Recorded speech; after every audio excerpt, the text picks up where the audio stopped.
Miss Earth 2023 first runner-up and Miss Universe Philippines Siniloan Laguna Iliana Marie Adioana, sobra na nga ba ang pagpaparetoke?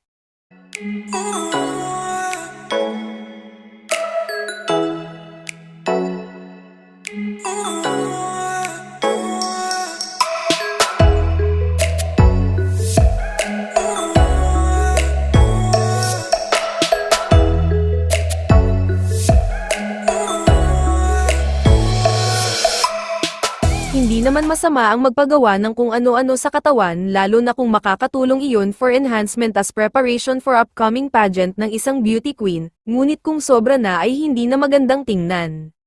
Gaya ni Iliana Marie Adioana na sa simula pa lamang ay maganda na at wala nang kailangang baguhin pa, ngunit sa mga recent photos na inilalabas ni Iliana at ng kanyang team, kitang-kita ang malaking pagbabago ng kanyang labi, kumpara sa mga larawan at video niya. Although medyo makapal na ito noon pa man, mas naging makapal ito sa recent videos niya na tila ba hindi na proportion sa kanyang mukha, at hindi na rin iyon nakaligtas pa sa mga netizens abroad na nakakapansin na rin sa pagkapal ng labi niya. Ayon sa mga nakakapansin na netizens, if Kia hasn't stopped filling her mouth, I hope someone will wipe her crown. Sa photo na nakapost makikita ang fully pouted lips ni Iliana na malayong malayo na talaga sa datihang look ng kanyang labi. At hindi na rin ito natural tingnan sa kanya, kung sa question and answer portion ay wala naman masyadong magiging problema dahil brainy talaga siya, but with her previous look, magkakaroon pa kaya siya ng chance na masungkit ang most coveted Miss Universe Philippines crown, o kahit anong mga available crown sa Empire PH,